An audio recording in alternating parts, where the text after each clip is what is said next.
우리 좌우에 계신 분과 인사하겠습니다. 잘 오셨습니다. 네, 잘 오셨습니다. 우리 청년들, 우리 청소년들, 우리 어린이들 잘 오셨습니다. 오늘도 이 밤에 하나님이 주시는 은혜가 저와 여러분 가운데 가득 부어지기를 주의 이름으로 축복합니다. 우리 함께 말씀 보도록 하겠습니다. 말씀은 창세기 26장입니다. 창세기 26장 12절에서 22절까지 보도록 하겠습니다. 구약성경 36페이지입니다. 창세기 26장 12절에서 22절.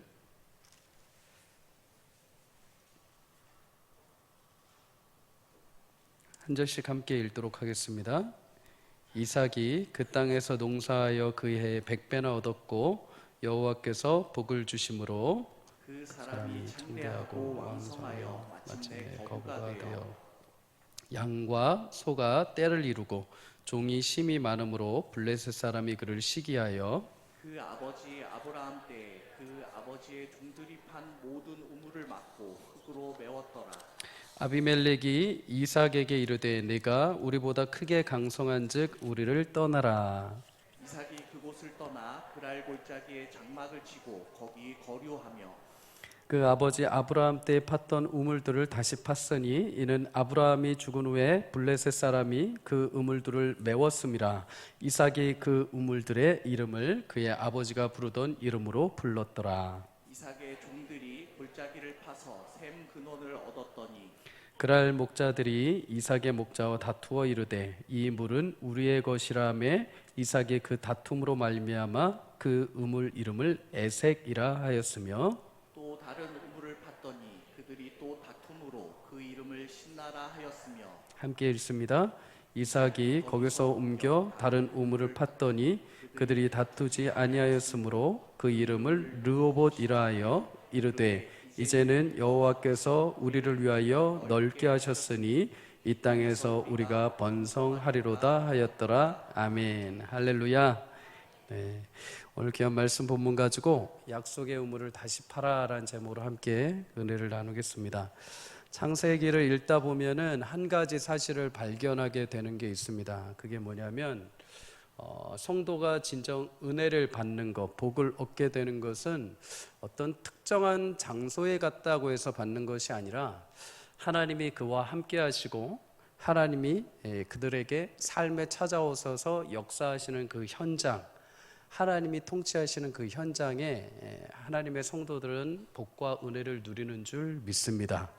소돔과 고모라, 애굽 그 당시에 화려했던 번성했던 지역입니다. 아무리 화려하고 번성했다 하더라도 휘황찬란한 도시라 하더라도 하나님이 없으면 그저 죄가 관영하고 그저 하나님의 심판의 땅밖에 되지 않죠. 반면에 메마른 광야라 할지라도 그것이 하나님의 시선이 계신 곳이고 하나님이 함께 거하시는 땅이라고 한다면 그곳은 하나님의 은혜요 하나님의 샘이 터지는 곳이 됩니다. 오늘 기도에 참석하신 우리 많은 성도님들, 여러분의 삶의 터전이 하나님께서 함께 거하셔서 샘이 터지고 복과 은혜가 흘러넘치는 삶이 되시기를 주의 이름으로 축복합니다. 이삭은 흉년으로 인해서 가나안 땅인 블레셋 그랄이라는 지역에서 거하게 됩니다. 그 땅에 이제 오래 머물게 되면서 이삭이 해오던 목축 이외에 이삭은 한 가지를 더 하게 됩니다. 바로 농사를 짓는 거죠. 농사는 쉬운 일이 아니죠. 여러분 농사 다 지어 보셨을 거예요, 그죠? 저는 다 죽이나 봐요.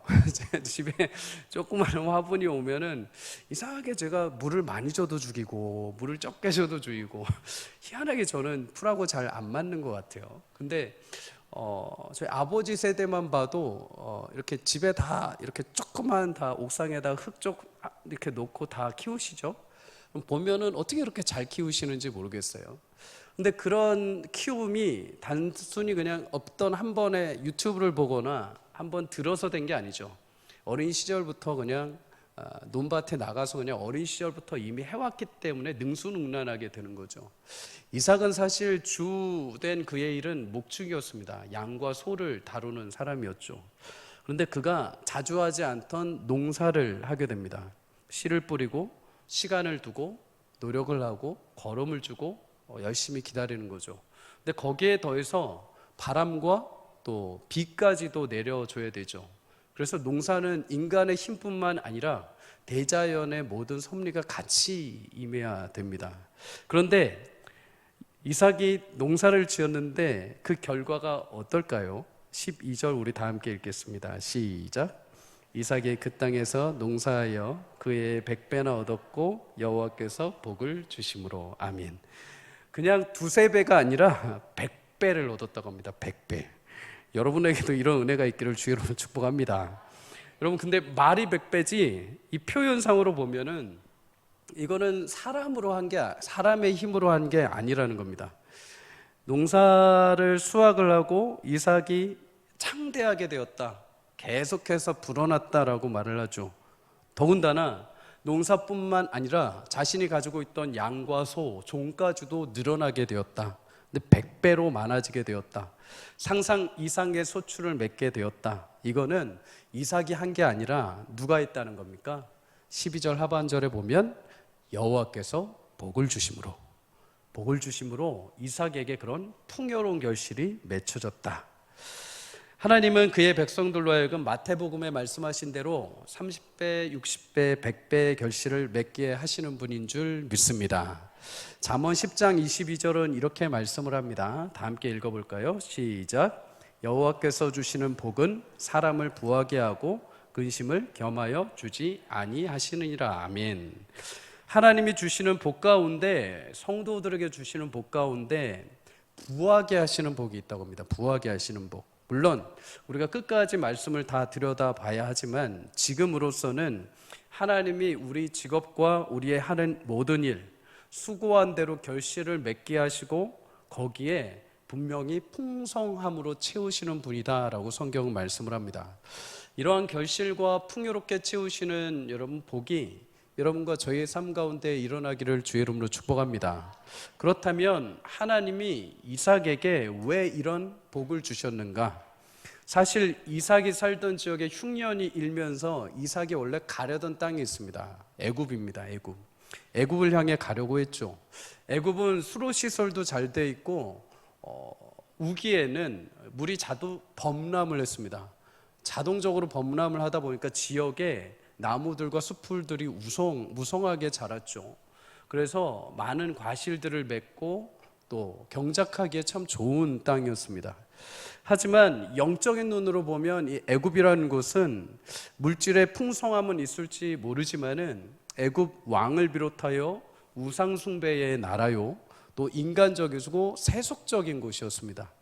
하나님은 이삭을 향해서 애굽으로 가지 마라 라고 말씀을 하시죠. 창세기 26장 2절에 이렇게 말씀합니다. 여호와께서 이삭에게 나타나 이르시되 애굽으로 내려가지 말고 내가 너에게 지시하는 땅에 거주해라. 애굽으로 가지 마라.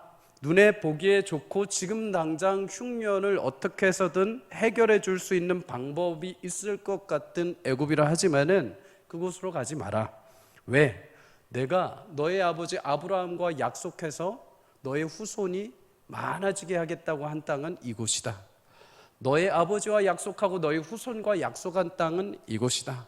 그러니 나 여호와의 말을 듣고 너는 이곳에서 머물러 있어라. 하나님이 말씀하신 이 부분에 있어서 이삭이 어떻게 하냐면 순종합니다. 애굽으로 가지 않고 가나안 땅 블레셋 그랄 지역에 그냥 머물게 되죠. 그리고 거기에서 농사를 지었을 때 100배의 수확을 맺게 됩니다. 신앙생활을 하다 보면 우리도 애굽으로 가고 싶을 때가 있죠. 믿음을 지키다가 너무 퍽퍽합니다. 너무 이렇게까지 할 필요가 있나? 좀 융통성 좀 발휘하고 좀 쉽게 좀 하고 싶은 마음들이 들죠. 세상의 방식과 너무 동떨어져서 그냥 너무 구닥다리처럼 신앙생활하지 말고 조금 유연하게, 좀 나이스하게, 남들이 보기에 좀 멋지게, 좀 그럴듯하게 좀 신앙생활 이렇게 하면 안 될까? 그래서 애굽으로 가서 화려한 것들을 좀 취해보고 좋은 것들도 한번 맛보고 좀 치장해보고 싶다라고 할 때가 있습니다. 그러나 여러분, 하나님이 약속하신 경계 안에, 테두리 안에 있을 때 우리는 신실하게 하나님의 열매를 맺게 되는 줄 믿습니다. 그 경계 테두리를 벗어나게 될 경우에 하나님이 약속하신 은혜가 줄어들게 됩니다. 하나님의 약속하신 바운더리 안에 우리는 있을 때만 늘 언제나 우리는 하나님의 은혜를 누리게 되죠. 사랑하는 성도님들, 인생의 결실은 내가 원하는 땅에 거하는 것이 아니라 하나님이 거하시는 곳, 하나님이 명하시는 곳에 함께 있을 때 결실을 맺게 되는 줄 믿습니다. 이 말을 다시 돌려서 보자면 말씀에 순종하는 것이죠. 그럴 때 하나님은 지금 이곳이 척박한 땅이고 지금 이곳이 되게 푹푹한 땅이고 되게 이 믿음을 지키기가 되게 힘든다 하더라도 그곳에 하나님은 이른 비와 늦은 비를 내리실 것이고 하나님은 샘이 터지게 하셔서 하나님께서 약속하신 결실과 열매를 맺게 하시는 줄 믿습니다. 예레미야 5장 24절은 이렇게 말씀합니다. 다 함께 읽겠습니다. 시작. 또 너희 마음으로 우리에게 이른 비와 늦은 비 때를 따라 주시며 우리를 위하여 추수 기한을 정하시는 우리 하나님 여호와를 경외하자. 아멘. 때를 따라 이른 비와 늦은 비를 주시고 우리를 위해서 추수 기한을 정하시는 분, 이른 비와 늦은 비, 비를 내리시고 모든 경작물들, 수확물들에 대해서 결실을 최종적으로 맺게 하시는 분은 하나님이십니다. 그리고 추수를 하게 하시는 때를 정하시는 분도 하나님이십니다. 사랑하는 성도님들, 대부분 내가 속한 땅에 내가 원하는 결실을 맺지 못할 때 핑계대고 노력을 아쉬워하고 원망할 수 있습니다. 하지만 땅은 문제 없습니다. 나의 직장은 문제되지 않습니다. 나의 수익이 얼마인지 문제되지 않습니다. 내가 하는 일이 높고 낮은지 그거는 별로 중요하지 않습니다. 내가 서 있는 그 현장에 내가 하나님을 경외하고 있느냐, 내가 하나님의 말씀에 진짜 순종하며 살아가고 있느냐.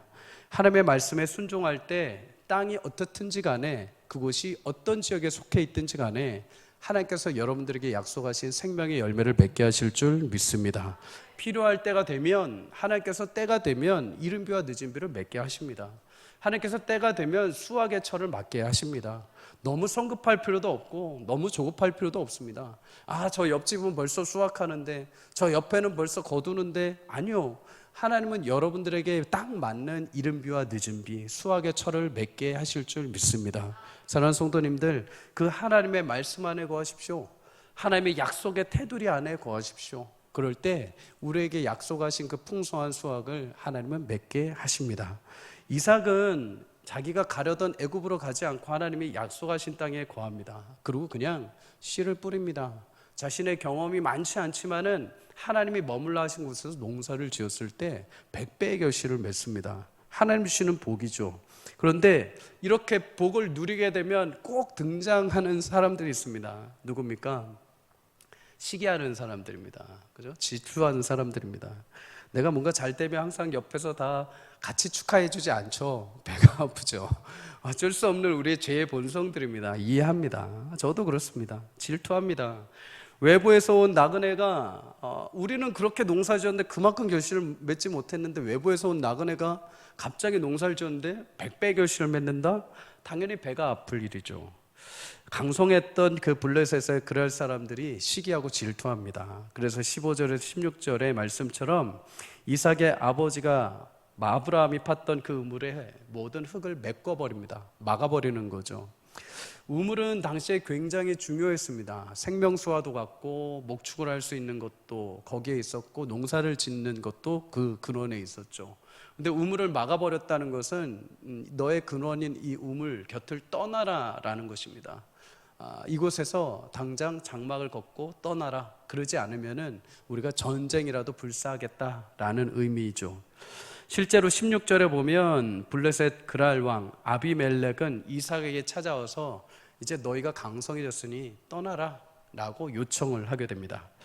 이 장면을 단순히 생각하면 그냥 시기와 질투, 조금 애들이 좀 그러네 라고 할 수 있습니다. 그런데 조금 더 신경을 써서 보면 사실 이 땅은 하나님이 아브라함 때부터 약속하신 땅입니다. 그리고 그 땅에서 하나님은 아브라함에게 많은 우물들을 허락해 주셨습니다. 당시에 물이 굉장히 귀했죠. 우물이 몇 개냐에 따라서 부의 축정도가 있었습니다. 창세기 21장에 보면 아브라함이 블레셋 그 당시의 왕이었던 아비멜렉, 오늘 등장한 아비멜렉의 선조왕입니다. 그 아비멜렉과 함께 언약을 맺습니다. 언약을 맺는데 암양 새끼 7마리를 가지고 와서 우물을 가지고 언약을 맺습니다. 비록 내가 이 나그네와 같은 가나안 땅에 살지만 하나님이 약속하셨기에 이 우물을 내가 산다는 것입니다. 이 우물은 하나님이 약속하신 내 거라는 거죠. 그래서 그 지역에 있던 우물들은 아브라함의 것입니다. 블레셋 사람들의 것이 아니죠. 그럼 그렇게 따지자면 오늘 이삭은 떠날 이유가 없습니다. 그게 바로 아버지의 것이기 때문에 자신이 그 자리에 머물러 살아도 됩니다. 그럼에도 블레셋 사람들의 시기와 질투로 인하여서 그는 떠날 것을 요청받게 되죠. 과연 큰 수확을 맺었고 내 아버지의 우물이 있는 땅인데 이삭은 이 요청에 어떻게 반응을 할까요? 17절에서 18절 우리 다 함께 읽겠습니다. 시작. 이삭이 그곳을 떠나 그랄 골짜기에 장막을 치고 거기 거류하며 그 아버지 아브라함 때에 팠던 우물들을 다시 팠으니 이는 아브라함이 죽은 후에 블레셋 사람이 그 우물들을 메웠음이라. 이삭이 그 우물들의 이름을 그의 아버지가 부르던 이름으로 불렀더라. 아멘. 이삭은 자신을 배격하고 또 떠나라고 말한 블레셋 사람들을 향해서 같이 싸우지 않습니다. 억울해하지 않습니다. 대신 어떻게 하느냐? 조용히 물러납니다. 그냥 그 자리를 떠나서 옆에 그랄 골짜기로 이동을 해갑니다. 저 같으면 조금 억울해할 것 같아요. 100배 결실이에요, 여러분. 100배로 수확을 얻은 땅, 어느 듣도 보도 못한 100배의 수확의 땅입니다. 그리고 우물도 가득 나온 땅입니다. 근데 거기를 아버지의 땅이었는데, 아버지의 우물인데 그거를 놓고 가야 된다? 억울하죠. 어떻게 해서든 한번 부딪혀 봐야죠. 그런데 이삭은 그냥 묵묵히 빠져나옵니다. 왜요? 힘이 없어서요? 그의 기질이 좀 유약해서요? 아니요, 이삭에게는 한 가지 믿는 구석이 하나 있었습니다. 믿는 구석. 이삭은 그랄 골짜기로 이동해 와서 한 가지 행동하는 게 있는데 그게 뭐냐면 아브라함 아버지 때 팠던 우물을 다시 팝니다. 아브라함이 죽을 때 블레셋 사람들이 흙으로 다 돌로 다시 메꿔놓은 그 우물을 다시 판 것이죠. 이삭은 알고 있었습니다. 무엇을 알았냐면 아버지가 팠던 우물이 어디 있는지를 정확하게 알고 있었죠. 이게 여러분 왜 신기하냐면 예전에 섬기던 교회에 탄자니아 선교사님이 계시는데 그 선교사님이 우물 사업도 같이 하셨습니다. 탄자니아 물이 되게 귀한 곳입니다. 물이 없다 보니까 이렇게 길가에 그 꾸정물 있지 않습니까? 아이들이 그거를 벗어 마십니다. 그러다 보니까 병이 많이 생기죠. 그래서 선교사님들 대부분이 지원을 받아서 우물 파는 사업을 합니다. 우물을 하나 파는데 그때 돈으로 한 2천만 원 정도 선교원금을 보냈던 것 같아요.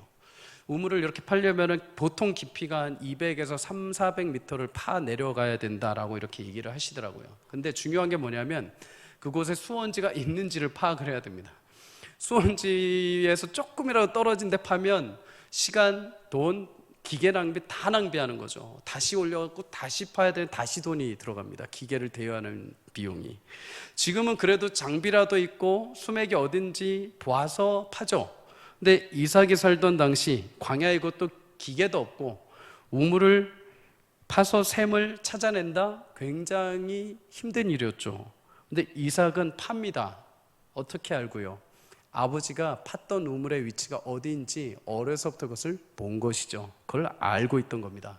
저 자리에 아버지가 우물을 팠었고 저 나무 곁에 우물이 있었고 저쪽에 우물이 있었고 저거를 파면 당연히 우물이 나올 것을 알기에 믿는 구석이 있어서 떠나라고 할 때 자연스럽게 이동을 해 간 것이죠. 이것을 다른 말로 좀 표현해 보자면 하나님이 우리 아버지 아브라함과 하신 언약, 그것을 이삭 또한 확실히 믿고 있었던 겁니다. 이 땅을 너희 후손에게 주겠다 하신 그 약속, 아브라함 아버지 때부터 약속하시고 우물을 터뜨리신 그 하나님이 이제는 아버지와 함께 하셨던 것처럼 나와 함께 하실 것이고 이곳을 떠나 그랄 골짜기로 갈지라도 그곳에서도 하나님이 약속의 우물, 아버지가 팠던 우물을 다시 파괴하실 것을 알 것이기에 그런 그 확신을 가지고 떠날 수 있었던 것이죠. 사랑하는 성도님들, 성도는 현실을 살지만은 믿음의 땅을 굳건하게 지켜야 하는 줄 믿습니다. 비록 외적으로 우리가 세상과 동일한 사람들처럼 살지만 내 내면과 나의 영혼의 본질은 하나님의 약속을 신실하게 붙들고 살아가야 하는 줄 믿습니다. 때로는 세상이 크고 놀라운 일들로 우리를 흔듭니다. 엄청난 도전을 해오지요. 그때마다 내게 약속하신 우물이 있음을 확신하며 여러분 넉넉하게 그것을 유연하게 받아낼 수 있기를 주의 이름으로 축복합니다. 너무 조급하거나 너무 두려워하지 마십시오. 여러분들에게 약속하신 하나님의 생명의 우물은 분명히 약속되어진 대로 그대로 남아 있을 것입니다. 문제는 그 약속의 우물을 다시 파야 한다는 것이죠. 약속의 우물이 있지만 그것을 파지 않으면 그냥 그대로 묻어놓은 돌무더기에 불과합니다. 사랑하는 성도님들, 하나님께서 여러분들에게 약속하신 약속의 우물들이 있습니까? 10년, 20년 나의 부모 때부터 주셨던 약속의 우물들, 기도의 우물들, 예배의 우물들, 말씀의 우물들이 있습니까? 그것을 그냥 나 알고 있어, 어디 있는지 알고 있어, 그건 내 부모 때부터 주셨던 믿음의 신앙이 하면서 그냥 그걸 자랑으로 그대로 계십니까? 그것을 다시 파서 여러분들 것으로 취할 수 있기를 주의 이름으로 축복합니다. 사랑하는 우리 자녀들, 청년 세대, 청소년 세대, 여러분들에게 하나님이 믿음의 부모를 주신 것은 우연이 아니고 엄청난 큰 축복인 것을 기억하십시오. 그거는 여러분들이 그냥 우연적으로 태어나 보니까 내가 믿음의 그냥 가문에 있고 내 부모님이 그냥 믿고 계셔가 아니라 하나님이 여러분들에게 주신 정말 큰 특권입니다. 일어나서 태어나서 자연스럽게 예배하는 가치를, 하나님을 경외하는 가치를, 예수님을 알아가는 마음을, 예수님을 부모를 통해서 그 성품과 그 은혜가 무엇인지를 알게 하셨다는 건 엄청난 큰 여러분들의 선물입니다. 여러분 혹시 잿더리로 이마 맞아 보셨습니까? 뜬금없습니까? 제가 청년 때 찬양 인도자를 하는데 이제 갓 고3에서 졸업한 청년이 이제 찬양팀에 들어왔습니다. 대학교 들어가서 신실한 아이였습니다. 이 아이가 대통령이 꿈이었던 아이, 유능한 수재였습니다. 근데 이 아이가 하루는 이렇게 여기가 빨개서 온 거예요. 그래서 주일날 아침에 싱어를 써야 되는데 여기가 빨개 와서 못 쓰겠다는 거예요. 그래서 왜 빨개지? 했더니 잿더리로 맞았다는 겁니다. 잿더리로. 무슨 얘기였냐? 아침에 나오는데 아버지가 불자셔요. 불교인 거죠. 저는 몰랐습니다. 얘가 고등학교 때부터 다녔는데 그런 핍박 속에 다닌지 몰랐습니다. 거의 교회 올 때마다 욕이란 욕은 다 듣고 뭐 하나 날라다니고 항상 그걸 피해 다녔다는 거죠. 근데 이번에 못 피하고 이걸 맞았다는 거예요. 근데 맞고서도 온 겁니다. 맞고서도. 나중에 알고 보니까 특세 때 얘가 왜 아침에 그렇게 새벽 일찍 나오고 특세가 끝났는데 집에 안 가고 한 9시 넘어서 들어간지 그때 이해가 되는 거예요. 어정쩡하게 새벽에 일어나서 나오면 아버지가 그때 일어나니까 못 가게 하는 겁니다. 그러니까 아예 일찍 새벽 3시, 3시 반에 일어나서 나온 거죠. 그 새벽 예배가 끝나고 특세가 끝나고 한 7시, 8시에 들어가면 아버지가 출근하잖아요. 마주치잖아요. 아침 식사 때. 그러니까 아버지가 출근하고 나서 집에 간 겁니다. 그러니까 항상 9시까지 교회에 있다가 간 겁니다. 사랑하는 우리 청소년들, 우리 청년들, 내게 하나님이 믿음의 부모를 주셨다면 감사하고 감격하십시오. 기뻐하십시오. 여러분들에게 주신 신앙의 2세대, 3세대의 그 자리는 그냥 허투루 주신 것이 아니라 하나님이 여러분들에게 주신 선물입니다. 여러분들에게 주신 영적인 우물이 이미 있습니다. 그런데 여러분 그 우물을 그냥 나 가지고 있어, 나 그냥 부모님 믿어, 나 4대째야 이렇게 자랑만 할 것이 아니라 4대째든 3대째든 2대째든 부모님 믿든지 간에 그거에 대해서 하나님이 주신 영적인 삶의 은혜가 있다면 그걸 파셔야 됩니다. 여러분 것으로 취하셔야 됩니다. 아무리 부모가 말씀을 가지고 있고 아무리 부모가 기도해도 내가 기도 안 하고 내가 말씀 안 읽고 내가 예배 안 하면 내 것이 되지 않습니다. 근데 이삭은 그를 찾아냈습니다. 발견해냈죠. 파냈습니다. 사랑하는 우리 귀한 자녀들 세대, 하나님께서 여러분들에게 믿음의 가정에 은혜를 주셨다면 부모에게 주셨던 그 은혜의 물줄기를 막은 상태로 놔두지 말고 계속 파낼 수 있는 은혜가 있기를 주의 이름으로 축복합니다. 사랑하는 우리 부모님들, 나만 잘하면 되지, 나만 기도하면 되지, 맞습니다. 그런데 그 은혜의 모든 신앙의 유물들을 사랑하는 자녀들에게 계속 흘려보내 주시기를 주의 이름으로 축복합니다. 어떻게 해서든 말씀을 일으켜보시고 어떻게 해서든 기도시켜보시고 어떻게 해서든 예배 자리에 참석하게 해보시고 정 안 되면 금요일날 데려나오십시오.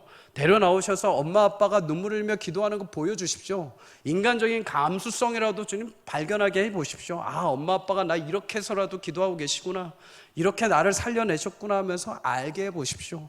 분명히 어느 순간 다시 여러분들이 남겨놓은 그 우물의 자리를 이 아이들이 파게 될 줄 믿습니다. 사랑하는 우리 초등부, 내일 동계 캠프가 진행됩니다. 우리 초등부 교사 선생님들 한 분 한 분 오셨는데 우리 선생님들 귀하게 아이들 말씀의 우물로 귀하게 양육하기를 주의 이름으로 축복합니다. 예배 매주마다 나올 때마다 예배의 우물을, 기도의 우물을, 사랑의 우물을, 찬양의 우물을, 하나님의 약속의 우물을 팔 수 있게 알려주십시오.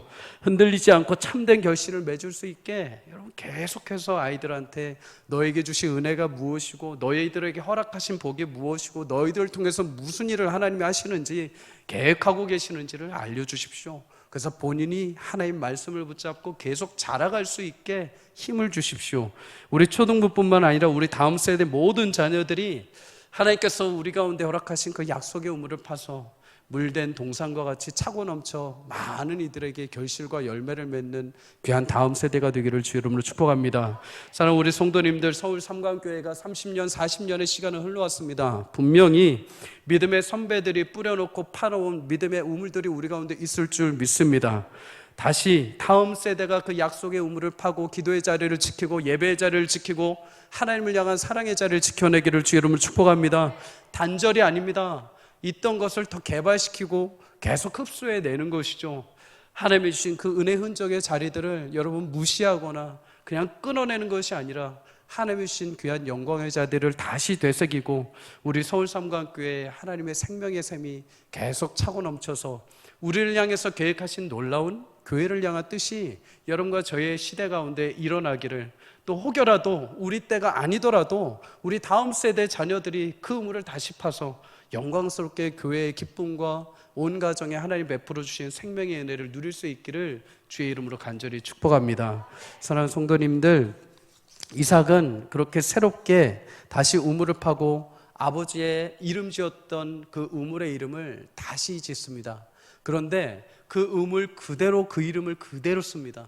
아버지가 지었던 그 우물, 그 당시 아버지가 지었던 그 이름 그대로 사용을 합니다. 존경하는 거죠. 아버지를 향한 존경도 있고 더불어서 그 약속을 그대로 내가 이어받는다는 거죠. 요즘에는 옛날 것이라고 하면 다 잘라버립니다. 다 지워버리려고 합니다. 그러지 않습니다. 지운다고 잘라버린다고 해서 좋은 것이 아닙니다. 하나님께서 우리 과거의 믿음의 선조들에게 남겨주시고 그대로 유지하게 하신 이유들이 분명히 있습니다.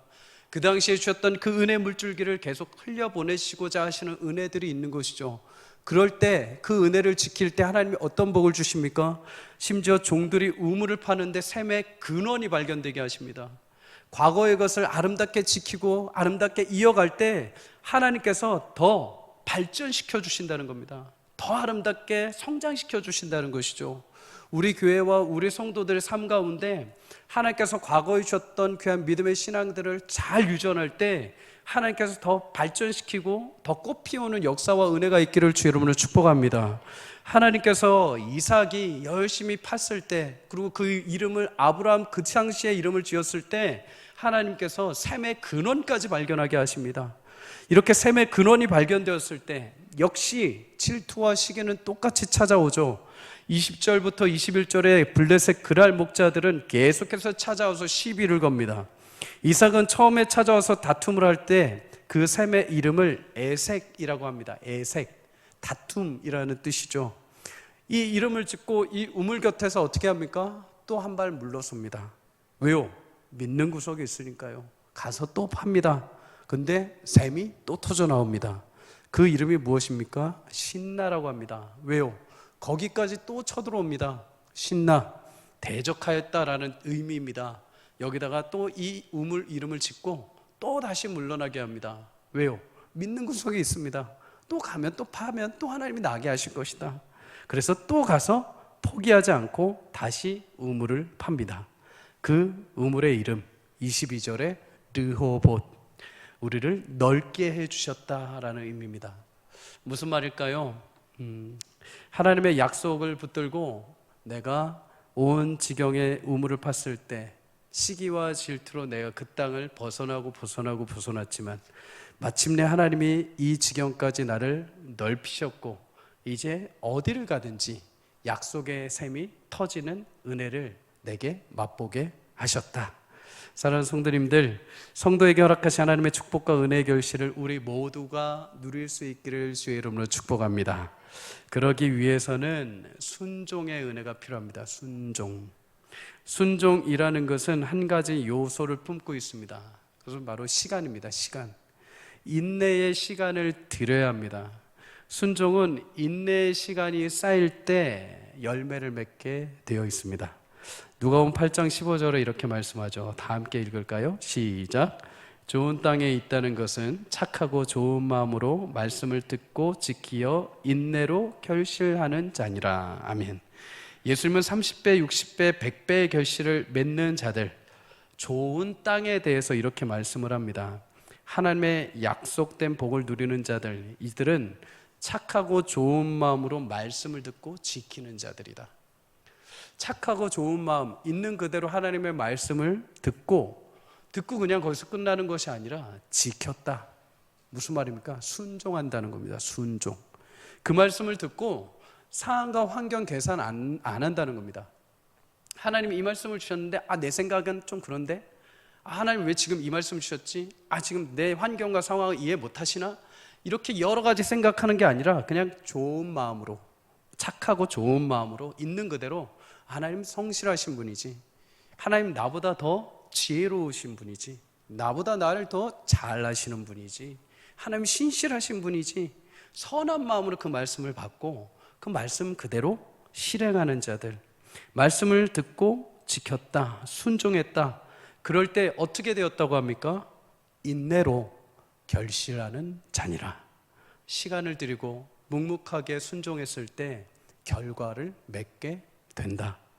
좋은 땅, 좋은 성도, 하나님이 마침내 결실을 맺게 하는 사람들은 이런 성도들이라는 것입니다. 순종하는 자에게 허락하신 약속의 땅과 결실을 하나님은 우리에게 주십니다. 이것을 수확하기 위해서 우리에게 마땅한 순종과 인내의 시간이 필요합니다. 물론 중간마다 여러분 포기하고 싶겠죠. 그냥 멈춰서고 싶겠죠. 근데 신앙생활 해보신 분들은 알 것입니다. 지금까지 여러분들이 그 자리까지 어떻게 가셨습니까? 저 또한 마찬가지입니다. 이 자리까지 우리가 어떻게 왔습니까? 우리가 조금 잘나서요? 우리가 조금 성경의 지식을 많이 알아서요? 우리가 어떤 신앙의 연륜이 많아져서요? 아니요. 여러분과 제가 한 것은 딱 하나밖에 없습니다. 시간을 낚은 것밖에 없습니다. 그냥 그 자리에서 하나님 바라보고 버틴 것밖에 없습니다. 그냥 인내한 것밖에 없죠. 그랬을 때 하나님이 지금 여러분들을 그 자리에 세우셨고 저 또한 이 자리까지 이끌어 오신 줄 믿습니다. 사랑하는 성도님들, 하나님의 약속을 끝까지 붙들고 순종함으로, 인내함으로 하나님의 약속하신 결실들을 여러분 기쁨으로 누릴 수 있기를 주 여러분을 축복합니다.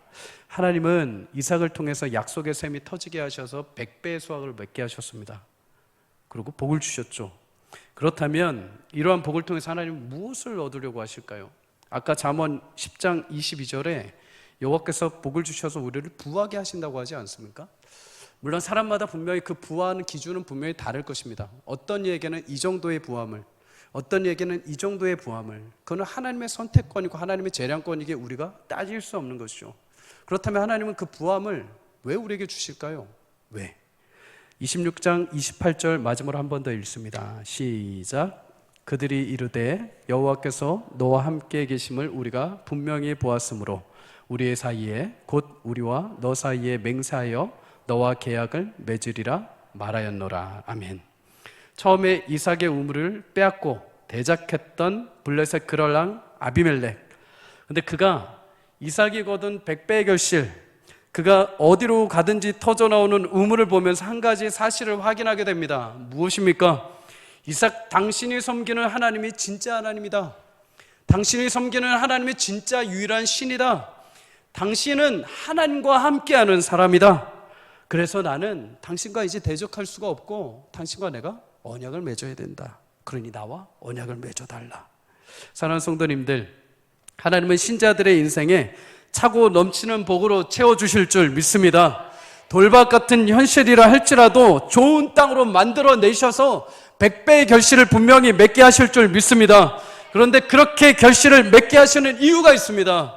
그것은 여러분과 저를 통해서 사람을 낫게 하시기 위함입니다. 사람 영혼을 얻기 위함이시죠. 하나님을 경외하는 모든 자들에게 하나님이 약속하신 결실을 맺는 모습을 통해서 수많은 세상의 영혼들이 그것을 보면서 하나님이 저런 분이시구나, 하나님 믿는 자들에게 저런 복을 주시는구나, 나도 그 안에 거하고 싶다라는 소망함을 얻게 하시는 것이죠. 그래서 여러분과 저에게 주시는 물질과 풍요로움이 있다면 그것은 자랑할 건덕지가 아니고 누구에게 그럴듯하게 자랑해서 내세울 것이 아니라, 너희도 예수를 믿으면, 너희도 예수 안에 거하면 하나님이 이렇게 풍족하게 채워주실 것이다. 그러니 나와 함께 주를 경외하며 주의 은혜 가운데 거하자. 그것이 우리에게 부여하시는, 하나님의 부여케 하시는 이유와 목적이 되는 줄 믿습니다. 여러분, 이것이 누구 먼저 시작이 된 줄 아십니까? 누구로부터 시작이 되었느냐? 아브라함부터 시작이 됐습니다. 창세기 12장 2절에 하나님이 아브라함에게 말씀하십니다. 너는 복이 될 것이다. 그를 통해서 실제로 수많은 영혼들이 믿음의 조상으로 삼고, 그로부터 복의 은혜가 흘러넘쳐서 예수 그리스도라는 생명의 문이 열리고, 수많은 영혼들이 예수님을 통해서 참된 복, 구원의 복을 누리게 된 줄 믿습니다. 사랑하는 성도님들, 예수 믿는 우리 모두를 하나님이 아브라함과 함께 복의 근원으로 사용해 주시기를 주의 이름으로 축복합니다. 우리에게 허락하신 수확과 결실을 통해 하나님이 많은 영혼들을 주께 인도할 수 있는 복된 통로로 삼아 주시기를 주의 이름으로 축복합니다. 이를 위해서 성도님들, 다시 여러분들에게 약속하신 약속의 우물을 파십시오. 예배의 우물을 다시 파십시오. 기도의 우물을 다시 한번 파십시오. 그 우물을 잊어버리고 그냥 여러분 메워두신 분들이 계십니까? 알아.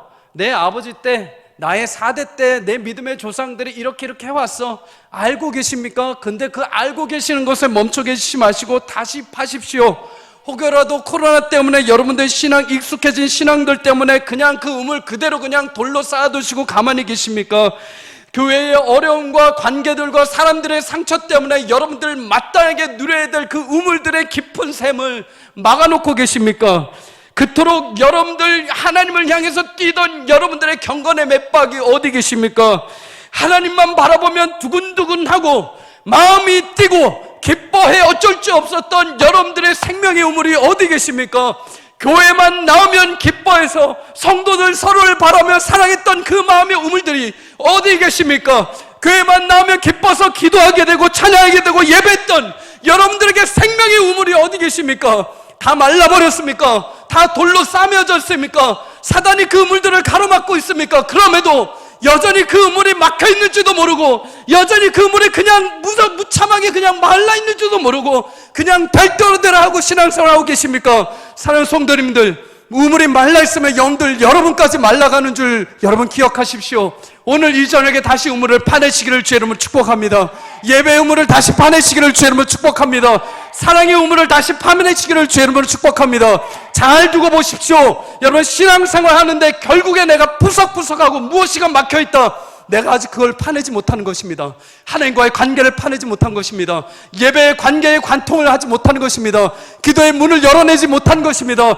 예배 가운데 찬양의 문을 열어내지 못한 것입니다. 마지막 그 끝에 가서 다른 것을 다 열었다 할지라도 사람들과 관계 속에서 내가 용서하지 못한 것입니다. 사랑하지 못한 것입니다. 결국 그것이 여러분들을 막고 더 이상 신앙생활을 앞으로 전진해 나가지 못하게 할 것입니다. 사랑하는 성도님들, 막혀있는 우물들이 있습니까? 용기를 내서 다시 파십시오. 용기를 내서 파십시오. 다른 사람들 신경 쓰지 마십시오. 여러분의 생명은 훗날 하나님 앞에 독대하게 될 것입니다.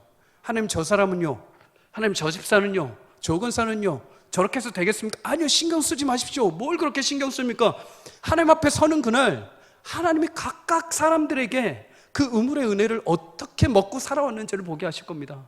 사랑하는 성도님들, 여러분들의 심령 가운데 막혀있는 우물을 다시 소망함 가운데 하나하나 돌을 옮겨 파내십시오. 그 은혜의 물줄기가 다시 여러분들의 심령 가운데 흘러넘치기를 주의 이름으로 축복합니다. 그 우물에 젖어진 자들, 기도의 우물, 예배의 우물, 믿음의 우물, 말씀의 우물, 생명의 우물을 다시 마시는 모든 자들, 하나님께서 그 모든 심령을 좋은 땅으로 만드셔서 100배, 60배, 30배의 결실을 맺는 저와 여러분이 되시기를 주의 이름으로 간절히 축복합니다.